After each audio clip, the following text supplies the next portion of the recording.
You just don't know what you don't know first, and then there's like these limiting beliefs. I actually like laid awake at night buying that sixplex. I was like, $1 million. Oh my gosh, what am I doing? And I even called friends and mentors. I was like, am I doing this the wrong thing here? And everyone I talked to was like, no, it sounds like you have a good plan. And, worst case scenario, you default.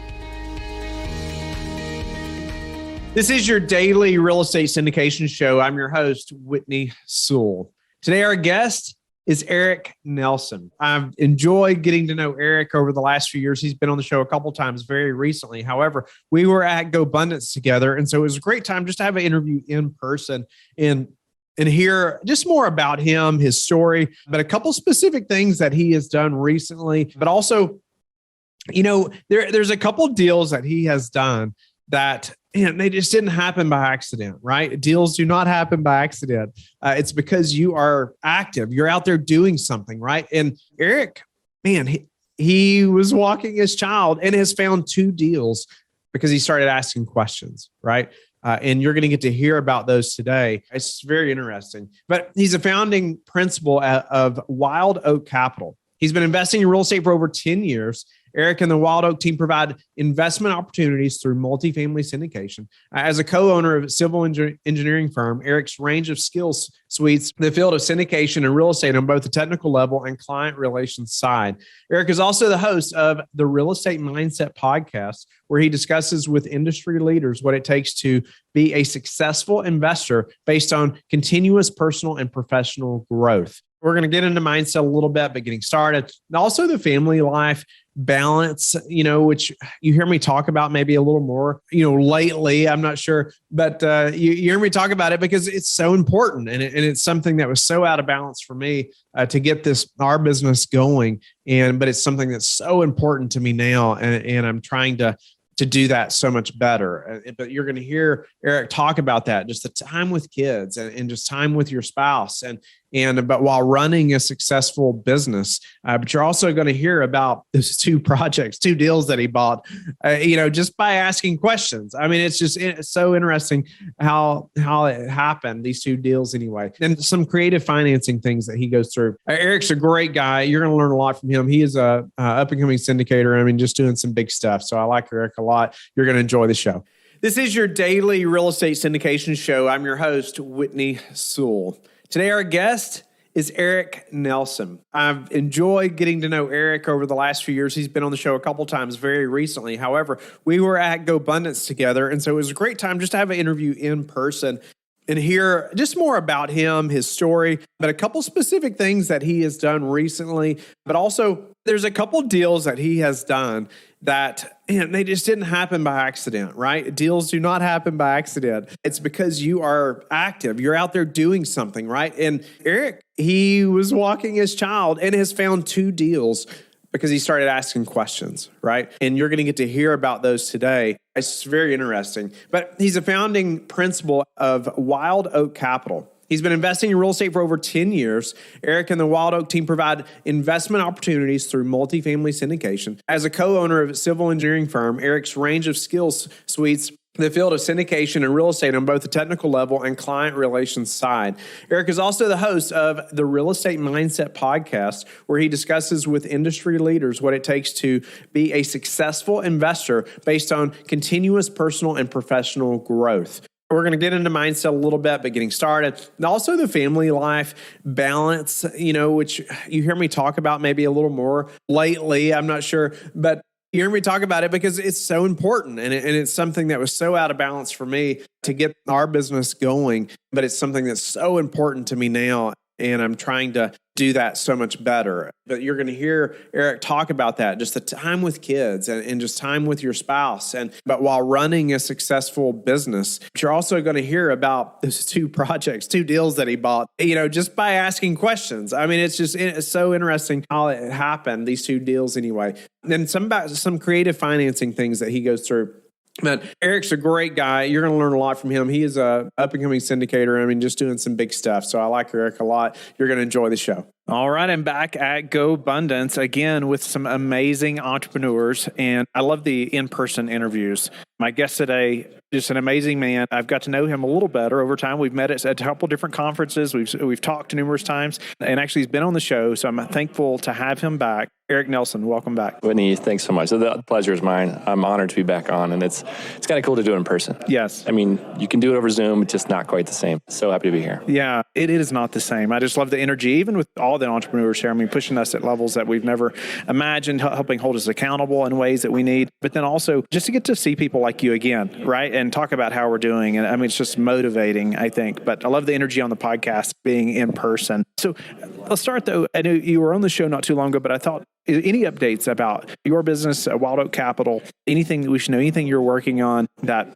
we could help the listener with? So we've actually got, I'll talk about a couple updates. So, I think the last time I was on, I was sort of dancing around a deal because it hadn't closed yet. And so that one's closed and it's going really well. And I think, one thing is we were really conservative with our numbers. We're already beating our year 4 rent projections. I mean, it's just going really well and just really grateful for that type of thing, It makes you wonder how conservative you need to be in underwriting in a market like this. But I think one thing that I would say with the business-wise is stick to that conservative view. Even though rent projections look great, stick to what you're doing. So that's probably the biggest update was we closed that one. Working on a couple more. I think I told you about one last night that we're working on in Colorado, which is where I live. I'm from there. So it's kind of fun to have one in my backyard at least. Technically, I mean, it's not even under contract yet, but it's just exciting to have one local. Awesome. And there's a couple of things I know we're going to talk about, but before we do, I want to talk about a couple deals that you found recently that you and I were discussing beforehand. I just think it's a neat story, and I just think we need to keep our eyes open all the time for opportunity, right? And you did that more than once. I want you to be able to share that with the listeners and a couple deals that you've purchased, but get us started with that. Was it a sixplex or? Yeah. So this is before I started Wild Oak Capital. So I had purchased a single family and actually was basically getting educated on what it looks like. What does that mean? Basically, the first single family I bought, my thinking was, if I can cover the mortgage, it's a good deal. That's kind of where my mind was. And then I realized, okay, there's some math behind this. And then I also realized, well, maybe if I can scale, I can do a little faster. So I started looking around for multifamily stuff in my neighborhood. And there was a couple duplexes, quads, that type of thing. So I would walk with my son, who was a baby at the time. I would just push him for hours sometimes. I like being outside, and he enjoyed it as well. Even as a baby, you could watch his eyes look around. And so we're going by, and I saw this older gentleman putting a for rent sign in what looked like a multi-unit place. I'd never been inside, of course. And I said, "Hey, excuse me, sir. Looks like you're going to rent a place. Can I ask what your rent is?" And when he told me, I kind of hid my face because it was way low. It was way below market. And I was like, oh, okay, well, that's great. And then I just kind of started a conversation. And he's like, oh, it's so cool to see you pushing your son. And he was a family man as well. Older, obviously, his kids were in college and stuff. And so we kind of just chatted, and I said, truthfully, I'm not looking to rent. I'm looking to buy. Is that something you'd consider? And it was almost like the first time that anyone ever told him, and he's like, well, yeah, I guess I would. And then I said, okay, cool. For the right price and stuff, I'd be interested. And what he said, well, I'd need $1 million. And to him, that was a monster amount of money. And me too. I mean, that's not something to sneeze at. But in my mind, I'm like, this thing's worth more than $1 million. So I was like, okay, well, let me do some numbers and let's reconnect. I didn't want to pressure him right then. You didn't pull a piece of paper out right then and start writing a contract out, right? Exactly. So I was like, okay, thanks for talking. Can I get your number or whatever? I gave him a couple days, called him back. And in the meantime, of course, I was looking up the assessor's info and trying to figure out as much as I could about the property. So called him back, came to find out he had inherited the property from his parents, and his mom had lived there. And so he had this kind of really love for the property. So I called him and I said, I'm interested in the property and I'm okay paying the price you said, joking or not. I will pay you $1 million. However, my wife and I don't have that much to put down. Have you ever considered an owner finance situation? And he's like, well, what's that? And so I said, well, you basically act as the bank, kind of gave him the whole spiel. And I said, the cool thing about it too is you get paid monthly. And, back in my mind, I was kind of already thinking about terms. I was like, you can get about the same amount from my payment as you can get in rents. You don't have to do anything. And if I default for whatever reason, you just get the property back. And so he's like, well, this kind of sounds too good to be true. I'm like, well, that's true, but there's always some risk with that. And so the deal I presented him was $35,000 down, so 3.5% down, $1 million, and a 40-year amortization. And he was like, sure, sounds good to me. And part of it was just the relationship, like talking to him and, gaining his trust. And I knew his love for it. So I was like, I'm going to repair the property, fix it up. That's why I want to put such a low down payment in, is because I'm going to put all of our cash into this thing and make it a little bit nicer. And so he was... That hit his heartstrings right there. Yeah, exactly. Yeah. He was like, oh, that's great. So then I said, well, can we go tour it? I still hadn't seen it. So I was kind of like back of the napkin offering. And he's like, okay. So we went in there, and it was actually 5 units. And one of the units was empty and just filled with stuff, like his mom's old stuff. And I'm looking around, and there was plumbing, electrical, some drywall. Like, it was ready to be kind of finished out, but it was just full of stuff. And so I was looking around like, okay, this is a 6th unit here. And so anyway, so we came to terms, and I'll never forget going to his attorney's office.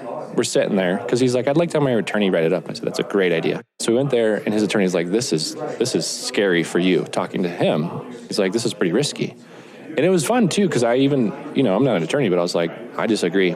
I think that this is risky for most lenders, but he lives down the road. I live down the road. Worst case, he gets the property back. Like, it's not that risky. And it was almost like the attorney was like, oh, well, I guess, maybe that's okay too. But you spoke up. The attorney was still sitting there? Yeah. It was all three of us in the room. And I was like, I disagree with you. Because I think it would have been easy to have been intimidated because this guy's an attorney, right? Quote, Anyway, go ahead. Yeah, so I guess that's true.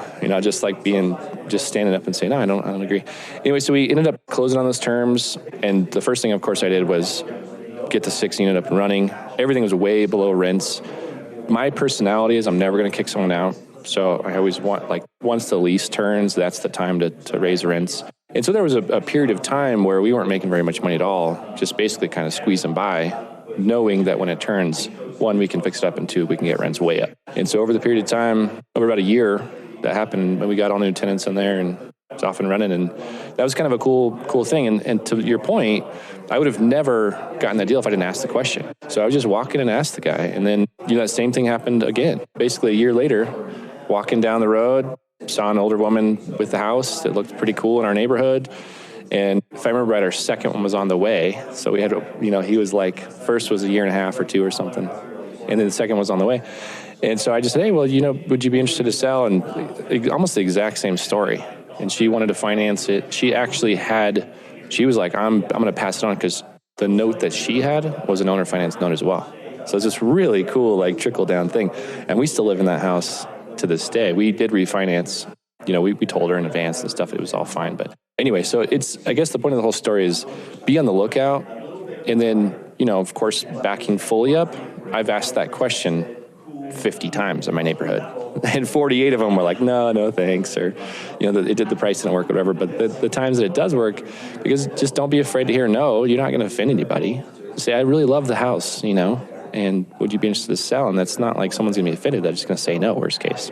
Yeah. No, I love that. I love just keeping your eyes open for opportunities, right? Like you said, you could have just walked right by or just said hello, right? Yeah. And not taking time to build the relationship. Yep. And I think that's key too. I mean, because you do kind of get this excitement. And you're like, okay, like you said, pull out a piece of paper. But that's not like, especially if someone's never heard the words owner finance, or if someone's never considered selling, you got to give them the time. And truthfully, I still talk to the original owner. I mean, he's the bank, right? But still kind of keep him, kind of tell him what's going on. And he just loves it, And so the relationship wasn't also like, it was genuine is what I'm trying to say. I wanted to know him and be honest and real with him as well. Yeah, no, I love that. Yeah, it's just great. I just want the listeners to hear that story, so they're looking for those opportunities. Their mind's wide open to that. But was that before you had syndicated anything? Yeah, so that was basically the start of my kind of multifamily journey, you could say, right? So I was still kind of in that original zone of smaller multis. At this point, obviously we're looking for bigger deals, but it's still kind of, I think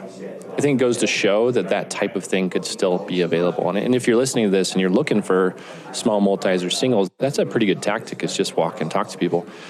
I don't know that it works so well in the bigger commercial field, but I think the relationship thing is still the key. That works in any industry. For sure. Yeah. I mean, or nearly any. One thing also I thought of, I was in a meetup for a long time before I ever got into big multifamily and trying to learn, right? Trying to find the next duplex or something, but there's an old timer in there. He probably had 100 to 125 single family homes in this market that I live in, but he owned most of them free and clear. He'd had them for so long, right? And he was talking about seller financing and he just, or like him buying. And he said one night, he said, hey, if I can control the terms, I'll pay almost anything. That's exactly how I feel. That's so cool. I'll let you finish, but I'd like to come back to that. Well, when you said 40-year AM, I thought, oh, wow, okay. Why did he agree to that? Or did he just not know? Or? Well, I told him, I said, on a deal like this, here's the more common terms, because I wanted to be very upfront. I said, more likely than not, most of these deals you can see 25, 30% down. 20-year AM, 25-year, and that type of thing. I said the reason for the 40, there's a balloon too. So the reason for the 40 was just to get my payment where it needed to be. Right. And I said, at the end of the day, you're still making your money. And, I just wanted to chip away at least, because I could have gone interest only or something. I just don't know that he would have understood everything. So I explained it as best I could. I think that was a smart move, what you just said. And I think we should think about that. Like you could have maybe pushed for that, but it may have scared him off. For sure. I think, there is some reading people involved, right? Right. Understanding what's pushing the boundary. But I completely agree with that gentleman in your mastermind. There are ways to basically make financing work at almost any number. So, for example, my partner Shane, he bought a house with 0.5% interest only for like the first 5 years, and he paid a huge number for it, but it works, right? So his monthly payment's so low that he can kind of get it up, and it was one of those really distressed properties. And kind of similar story. It was like not anything, but you can pay quite a bit more if the financing works, as long as you have a plan in place, Awesome. And maybe we move a little bit too from, you got into multifamily that way. And then obviously syndication, it was something that came for you. You're doing it now. But was that something that you saw at that time? Did you believe you could go buy a 100-unit building? Absolutely not. No. And so I think this is really important for listeners too, is like, you just don't know what you don't know first. And then there's like these limiting beliefs. I actually laid awake at night buying that sixplex. I was like, $1 million. Oh my gosh, what am I doing? And I even called friends and mentors. I was like, am I doing the wrong thing here? And everyone I talked to was like, no, it sounds like you have a good plan. And, worst case scenario, you default. And that's kind of play the worst case scenario game. But early on, I'd heard of syndication. My mentor was doing that. And I just was not terribly interested in it. I think I just thought it was just so big and so daunting. Now looking back, it's kind of not, right? It's a lot of work. It's a lot of education. But there's people out there like yourself kind of laying out the program. It's like, here's what you need to do. Follow these steps. They're hard and it takes a long time, but it's absolutely doable. And so, no, at the time I wasn't even thinking about it. It wasn't even on the radar. But now looking back, it's all progression, right? Everyone's different. And I'm glad I took the path that I did. But yeah, syndication is kind of the way to go for me in the future, because we all kind of tend to run out of capital at some point. That's right. Especially when we want to do larger deals, right? And we all want to add a zero at the end of that and continue. And you said it right there too. There may be a path to take, but it's not typically easy. That's why everyone doesn't do it, right? Speak to just some of the sacrifices maybe you had to make, and even maybe was your wife on board with this? Even that $1 million project, right? My wife and I, we bought 2 triplexes. We didn't pay near that much for them. It wasn't in a market where they would have been worth that. And it was a very different time or many years ago. But even then we were like, oh my goodness, maybe it was like $250,000 or something, but we were like, is this okay? It was so out of our comfort zone, right? So speak to that a little bit. Maybe the family life. Maybe it was your wife on board with that $1 million purchase, and much less moving forward to syndicating. And how did you manage that? Yeah, I love this question. I'm so glad you asked, because I actually made a giant mistake, and I think the people can learn from it. So I basically had this vision in my head of where I wanted to go and where I wanted my family to go. And in my vision, we're all doing it together, right? But I didn't really communicate it well with my wife. And so even in buying that property, she's like, okay, cool, we'll make a little more money. That's kind of how she was thinking. And she has a lot of trust in what I'm doing, but she's not intimately involved. And the mistake I made was not communicating that vision well with her, because at some point, after our first syndication, she was like, when are you going to stop? And I was like, never, or not. Excuse me? I was like, stop what? I know. So I was like, okay, Marie, we need to have a serious date night. and talk about what that question means and like what I'm doing. Because if you don't see the same vision as me, I don't want to go there. Like, I want to go together. I would rather sell everything and live in a van with you than continue down this path if you don't agree or you're not interested. I mean, so we did. We actually had like a date night dinner. We did like a vivid vision kind of thing, and it actually was super eye-opening for her and for me. And I wish I would have just, expressed that earlier, because I think that she thought there was like, I was doing a lot of sacrificing, right? So I was doing a podcast at night and, waking up early and kind of doing some stuff in the morning. You and I share that common sacrifice. And it has slowed down now that things are kind of in place. But early on, I was just so motivated. There's a lot to do to get your first syndication. And I wanted it done now. Like, that's kind of my personality, unfortunately.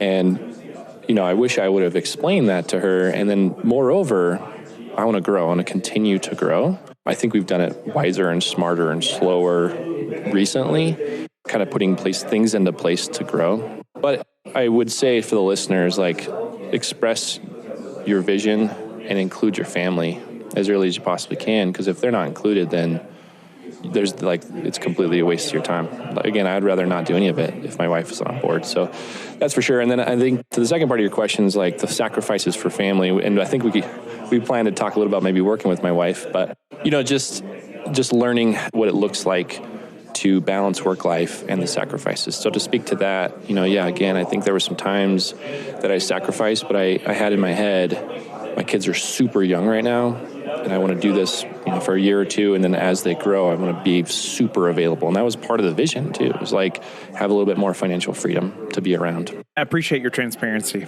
right? And I feel like I try to speak about it often. I don't hear many people talk about, hey, it wasn't easy in the beginning, right? For most of us, most of the time, right? Some, yes, it comes easier depending on their network, where they started from, all those things, right? That play a role in that. But however, it's still very possible, right? Even if you start from nothing, no network.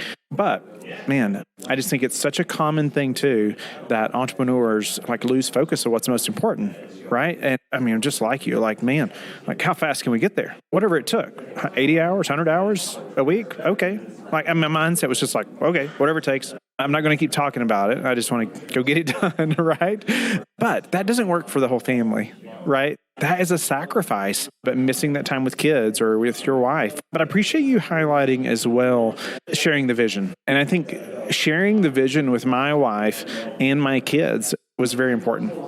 And when they didn't see Dad for a week at a time, and they still don't sometimes, but they see me more on a overall basis. But, for a while, I just think it was so helpful to be able to say, hey, this is where we're going. Whether for us, we sold the farm, whether it was being back out on a farm or starting the foundation, we're helping families. Being able to share those things was so important, right? And at a level that they can understand, right? But for my wife too, I think she's 100% on board with my mission, or I should say our mission, the foundation, right? The mission of the foundation, helping these families. But she couldn't care less about real estate.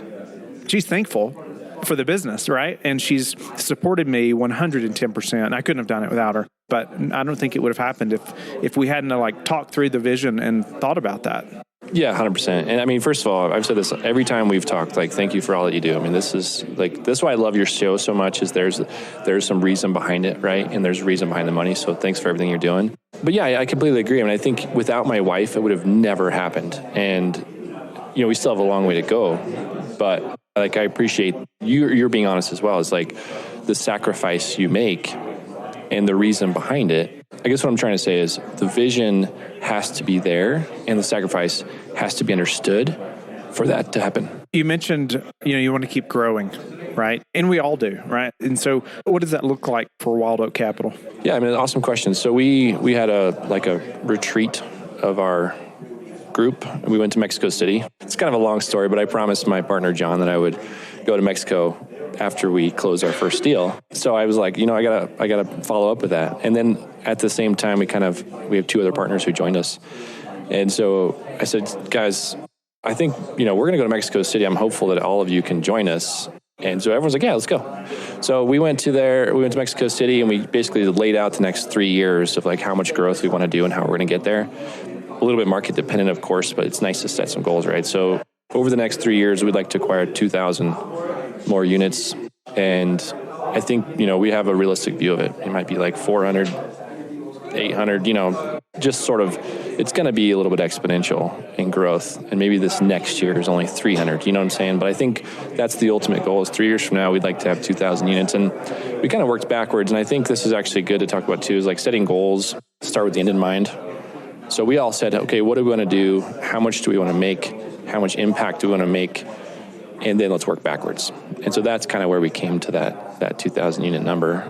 I think we could all very reasonably be super financially free at that number. I love that. And even the goal setting piece, like in work backwards, we do the same thing and thinking about where do we want to be, not even 2 years from now, but even 8 or 10 years from now, or just thinking, and most time it's not going to look just like that, right? Sure, but it does help you to think differently, right? When you set bigger goals, but if nothing else helps you to lay out that plan, like you're talking about, reverse engineer. Well, for sure. Because if you say, I'd like to have whatever, it could be even money, right? So it could be like, I would like to have X number of dollars 5 years from now. That's a great goal, Two things about it though. One is why. I think that's the most important question about a goal is why do you want more money? I talk about this a lot. Money's a tool for me. It buys time, and I want time with my kids. We love to travel. So when I set goals and they're financial, it's not really for money. Like, we all kind of technically, I think, want more money, but it's actually the tool I'm after, and time is the tool that I'm looking for. So you could buy more time and more travel with a little bit more of that capital. So I think having that why in mind is super, super valuable. And then again, to your point, like if you set a goal 5 years from now, I want to have X dollars or whatever it is, then you got to work backwards. Because I think if you don't say, okay, what do I need to do 3 years from now? What do I need to do 1 year from now, 6 months from now, next month? Like if this is headed that way, what do I need to do tomorrow to start down that path of my goal? It can become super powerful, and it helps you kind of like continue down the road, because there are days, of course, as you know, that are harder than others. We're just like, this is brutal. We got in best and final on 2 and we lost out, and it's like, I just want to like turn on Netflix. Yeah, that's right. Yeah. Numb my mind a little bit, right? At the moment. So what is the biggest thing right now for holding you back from scaling? It's the market. I mean, I don't want to blame the market, but like, here's a very good example is last week, we were in best and final, 2 top offers on a deal in Texas. And we were all like, this is awesome. And the underwriting was really tight. And I'll tell you the numbers. $21.5 million is our offer. Broker comes back and says it's probably going to squeeze to 22, sharpen your pencil kind of thing. So we all got on a Zoom call, and I was like, guys, I'm seeing 22.5 as top. I mean, really, everything has to go right. Do we all feel okay with this? We all have to look our investors in the eye and say, this deal is going to probably make money. Everyone's like, okay, yeah, we're aligned, 22.5, like if we got to go there. And then broker calls the next day. He says, we got 4 offers over 23. Are you interested in jumping in again? And so we're all like, oh my gosh, this is insane. Okay, let's all kind of one more time sharpen the pencil, right? And I just couldn't. I was like, I don't see it. I don't see how they're paying this. And it actually ended up trading it for 22 or 24.4 with $1 million in earnest money. I think $500,000 hard. And I was like, that's the type of environment in Texas that people are doing. And I think maybe there's some institutional money. Who knows, right? But I can't actually look my investors in the eye and honestly say, yes, we paid the right price for this. So we just have to say thanks, but no thanks. And that could be a little frustrating. So I will say we're ready. I think our investors are kind of lined up. I think we're ready to scale. But we also want to do right by them and be honest. And so we're not going to buy something just to buy something. Yeah, I appreciate your integrity and transparency as well. I think it's helpful for listeners to hear that. And yes, I think you do have to sleep good at night, right? I know, exactly. And you want your investors to sleep well too. Yeah, right? I think, what's frustrating about a spreadsheet, right, is you can make it look good. Yeah. Change the rent escalator, change the exit cap. I mean, there's a handful of things that, you change the exit cap by even 1, and it's a totally different ballgame. And so without being educated on what that means and what that risk is, you can make a spreadsheet say whatever you want it to, and it's a pretty dangerous game. I think people are overpaying at times. With that one metric. Yeah. Much less all your assumptions. Exactly. And yeah. Ooh. Tell us a way you've recently improved your business that we could apply to ours. For us, it's basically been the systems. So, while we're kind of calm before the storm, so we just closed on what I said. We have 2 that, have accepted LOIs. And so we're kind of like in this sort of ramp up zone. But leading to right now, we had this like sort of calm where we were looking at deals. Nothing really was working. So we're like, okay, what can we do? So creating really clear systems, we use this like Asana. I think a lot of people use a tool called Asana. HubSpot's a really nice tool, getting us all in the same HubSpot, linking HubSpot to MailChimp. There's just a lot of tools out there that can automate a lot of the stuff. And so that's kind of what we've been working on, is systematizing and communication. So we have a weekly call and just like crystal clear, here's what we're doing on the call every week. Is there something that you've recently automated that's like saved you a bunch of time? Not recently. I will say, like, my podcast, probably similar to you. I don't edit. I don't do video stuff. I have someone help me with all of that, and that saves a mountain of time. So when I record my podcast, it truly takes about an hour. Sit down, start to record, and then I just email the assistant and say, hey, this thing's ready for you. And someone else is way better at it than me. So to outsource that saved me mountains of time. And I think that's true of a lot of tasks. One other question, or just a couple more before we run out of time. I wanted to ask you why, and it doesn't have to be GoBundance specific, but why join a mastermind? I think it's helpful for listeners to know, because it's so important who you surround yourself with. But why did you join, a mastermind? It doesn't have to be GoBundance specifically, but it can be. Sure. I think you sort of touched on it, was being in a room full of people that challenge you, So in GoBundance, quite honestly, there's, I don't know how many members, 500, 600 members-ish. And I'm in the bottom 10% of net worth and, maybe experience, maybe not quite so low. But the point is, I'm surrounding myself with people who are doing things I want to do. And you'll be in a conversation. Like 2 nights ago, I was at dinner with these gentlemen, and I just sat there. I don't think I said much of anything, and just soaked up what they were saying. And essentially what they were saying was, you can go bigger and you can scale, and it's the same. It's absolutely doable.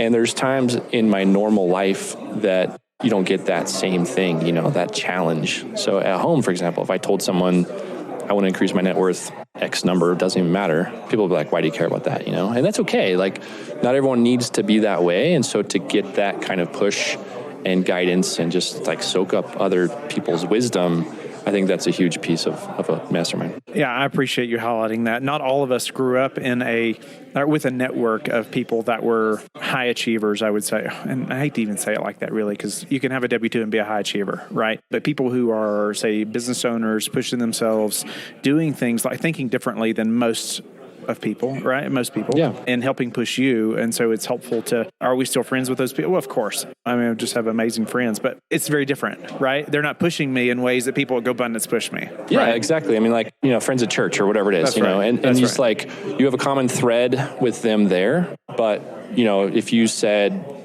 here's how much I'm paying for the next property, it would almost be like frustrating for them because they don't understand that piece. So I think there's like different buckets of your life, and you can go other places to get them filled up, and GoBundance and a couple masterminds, that type of thing fills my bucket of challenge in a business sense, and of course, you make friends along the way too. I don't want to say that, but it's like, you can just get different buckets filled up. Sure. Eric, how do you like to give back? We talked offline a little bit, helping with the church plant in Mexico that I'm really passionate about. And personally, I enjoy missions, and that world is so powerful that I like to give back to some missionary friends of mine. And then again, this church in Mexico. So I'm pretty excited about that.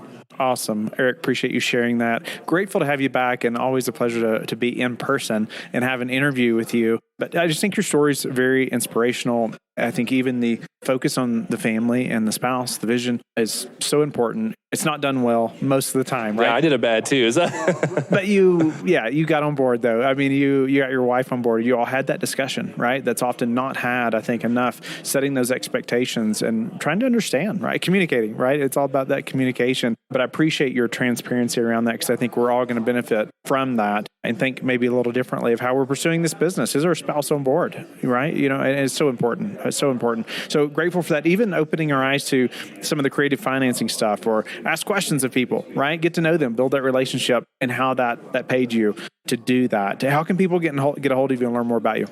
Yeah, the easiest way is website, wildoakcapital.com. My podcast is called The Real Estate Mindset. Very grateful to have Whitney on mine, so you can check out that episode as well. It's Eric at wildoakcapital.com. Anyone can email me anytime. Thank you for being a loyal listener of the show. Please subscribe and share it with your friends. We want to help you become the passive investor you've always wanted to become, but also the operator you've always wanted to become. We want to be the number one resource for your real estate investing journey. But go to lifebridgecapital.com, where you can start investing in real estate today.